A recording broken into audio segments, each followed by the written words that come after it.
smart Alex amongst you will note that the 4 square headlights on the car on this t-shirt are not of the Victor FE, but of the sportier VX90 version with a 2.3 litre engine.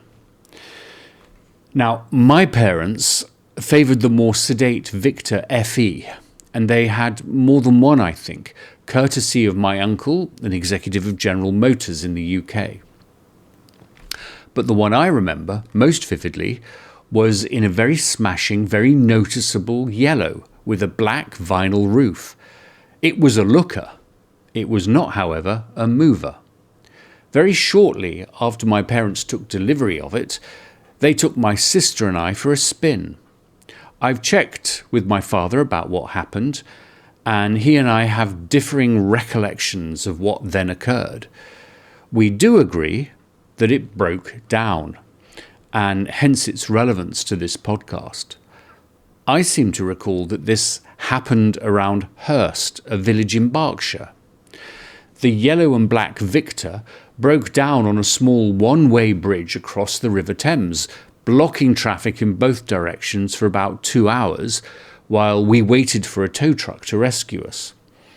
My father's recollection is that it broke down somewhere in Yorkshire at a major busy junction, and we were saved by a chap who happened to be nearby watching what was going on. He was a mechanic employed by Vauxhall and was able to repair the vehicle fairly promptly. Now, I leave it to you to decide which of these scenarios is the least likely, but this Vauxhall perfectly encapsulates my mood today. Because since we last spoke, there have been a few developments which changed the narrative a little bit. Well, that's an understatement. They changed the narrative fairly significantly. On June the 2nd, and it's June the 30th today, Eric, my spouse, drove me to the surgical department of Kaiser Permanente in South Sacramento. I was settled into the unit by 2 amazing nurses, a sort of Filipino-American French and Saunders, who kept me entertained, who calmed me and prepped me.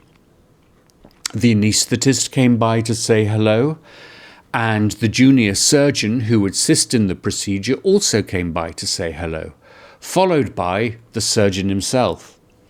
It felt like an old British Airways cabin crew, with the purser and pilots walking down the cabin introducing themselves to everyone. To enhance the atmosphere of calm, I was enrobed in a paper duvet into which hot air was gently inserted to keep me warm, and I could have frankly stayed this way forever.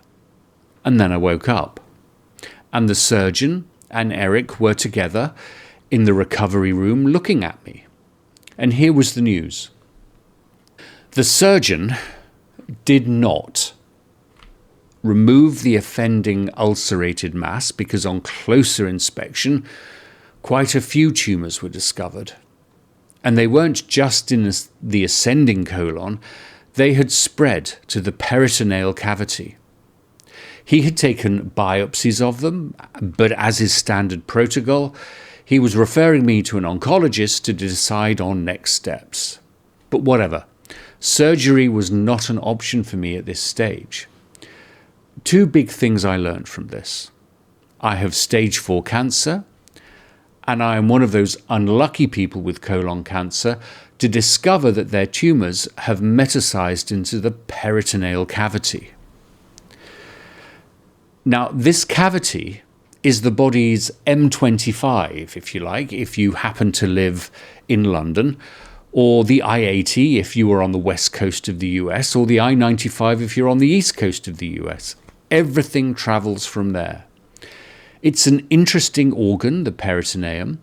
It is a membrane that covers the organs in the abdomen, apart from the kidneys. Its purpose is to hold everything in place and to provide cushion enough to protect everything should you fall or get hit or win the lottery. It has a tonload of sensitive nerve endings. Not good, frankly, if you have things in and around it doing nasty things to your body. The spread, or metastasis of the cancer into the peritoneum is most commonly associated with ovarian cancer. So I jokingly said to the surgeon, "Okay, so you are telling me that my cancer is gender fluid. Ha ha." Well, he didn't get the joke. What? No, this is serious. And the prognosis for colorectal cancer that spreads into the peritoneum is, how shall I put this, challenging. Ignore Dr. X and Dr. Google and the silly fools and malevolent show-offs running HHS these days that have not entirely utterly destroyed the NIH database of studies, and you can see that the survival rates, even with treatment, can be estimated to be between 18 months and 3 years. And of course, all of this comes with the health warning that each individual case is different, every outcome different, and every long-term survival rate a mixture of factors, that even the best data analyses are not Bible for my own situation. I had 4 holes made laparoscopically into my intestine, and they were plastered up with what's called plastic liquid skin, and I then hobbled back into Eric's car and back home. I was scheduled for a PET scan. Now, PET stands for positive emission tomography, and it is grandly a nuclear medicine test.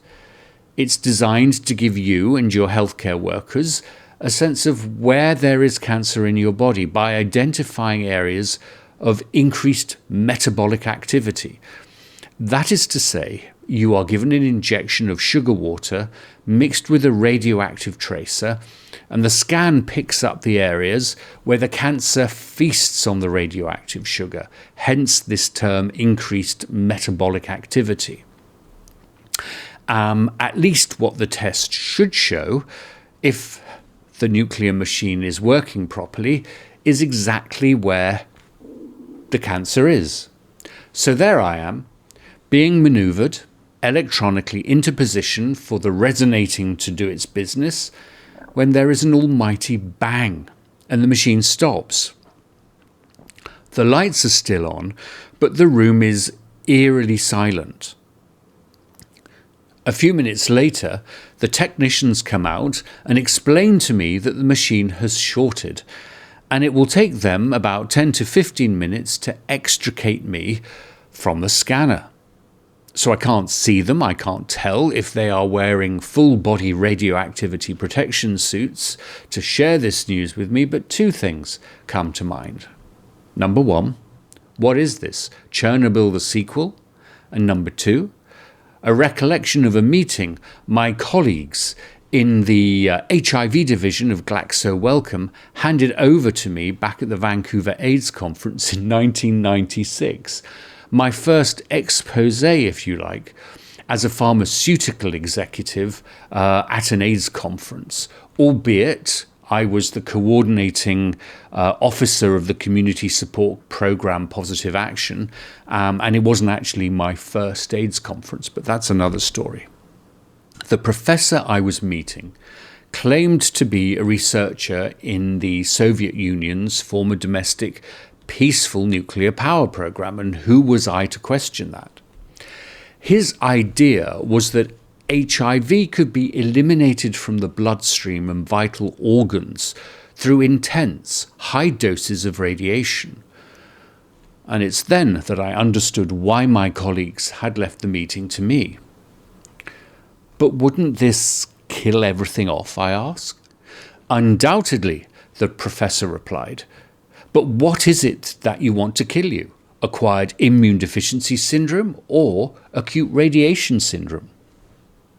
I promised to share his publications with our medical affairs and research and development colleagues and did my best to make my escape.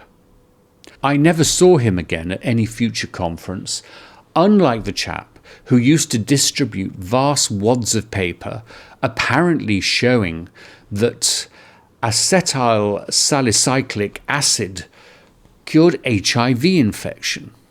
Now, all of us, we used to call him Aspirin Man, and it was always a sign of good luck, I thought, to see him wandering the halls of an AIDS conference. A reminder, to me at least, that the response to HIV was alive and kicking.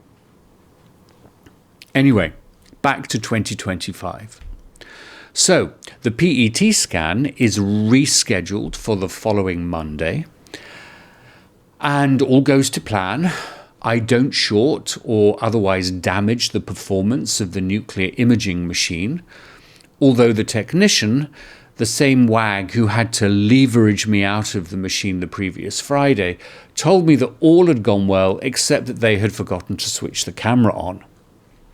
I have never been so grateful at seeing someone laugh at their own joke. Hurry up and wait until a week later, and Eric and I are now meeting with my oncologist, who is a golfer. I know this because he is wearing socks with a golfer design on them, and he's wearing a polo shirt with a coat of arms on the sleeve, which I think might be of Edinburgh University, but which are in fact of a golf club, not thankfully the exclusive far-right hangout venue at the end of the road of our home. That's a relief. But I realise I have to concentrate to listen to him. He's clear, he's direct and to the point, and I feel I can do business with him. Stage 4 cancer, spread to the peritoneum. Shall I try my gender-fluid cancer joke again? Possibly not, I conclude. The tumours are responsive to these and those chemotherapy treatments, and as the cancer is located primarily on the right side of the colon, there is a particular treatment that he is going to recommend. The Tribe 2 treatment, I interrupt. Yes, he replies. Why did you know this? Well, I have not spent a career on all sides of the treatment activism movement not to let this moment slip. The Tribe trials are actually quite interesting, and a few years ago I was thinking of devoting a podcast to them, never got round to it, but at first glance, the trials grandly present science that might, honestly, if you're being pretty direct about it, only amount to throwing everything we have at the tumour, including the kitchen sink. But in fact, there is a method to the madness as clinical science begins to understand the concept of cancer, that it is a multitude of tumours and abnormal behaviours by dividing cells. I should here express my disappointment at the name of the trial, Tribe. It conjures, a sense of community, sense of purpose, of fearlessness. But what does it stand for? The fairly pedestrian triplet plus bevacizumab, Tribe. Oncology researchers do not have the linguistic creativity of infectious disease clinical trial designers. Now, this regimen emerged out of the Tribe 2 trial that is really more targeted to the tumours that the surgeon and the oncologist have discovered in me. And the regimen is pretty intense. It's 2 days of combination therapy treatment, followed by 2 weeks of recovery for a period anywhere between 6 to 12 weeks. And then it's followed by a lower dose, a more forgiving maintenance dose of chemo. I'm very impressed with the way the oncologist does not do a Breaking Bad, Walter White lung cancer diagnosis. You've got 6 months to live, but speaks rather in terms of trade-offs, length versus quality of life, my hopes and dreams for the future, and his very direct view that the treatment will absolutely provide a longer-term, fruitful life expectancy for me. I'm very impressed. He gives us an hour and a half of his time, and Eric and I leave the clinic positive, upbeat, if a little disappointed that the oncologist did not see us in a large wood-panelled consultation room with large windows onto flowing green hills and trees, but in fact we're in rather a small windowless treatment room. But again, it's all about trade-offs, right? And so here we are at the end of June, and I don't have my first chemotherapy session booked. I need to I need to participate in compulsory trainings on what is cancer and what is chemotherapy. I need to have a chemotherapy port installed into my chest to make it easier and less painful for the infusions to be administered. And then, and only then, will the chemotherapy gods anoint me with my first session. And it could be next week, and it could be the end of July. Now, there is so much I do want to convey about all sorts of things: pain management, mortality, fatigue, and frankly, the terror of what the Tribe 2 regimen, also called FOLFOXIRI plus bevacizumab, what all of this is going to do to me. It's quite a complex and painful treatment regimen with a lot of side effects. And so what is it going to require of me in the coming months? But those topics can wait. The Oncologist said something, though, which is a good way to wrap up this hurry up and wait episode. He said, you need to think of chemotherapy as another full-time job.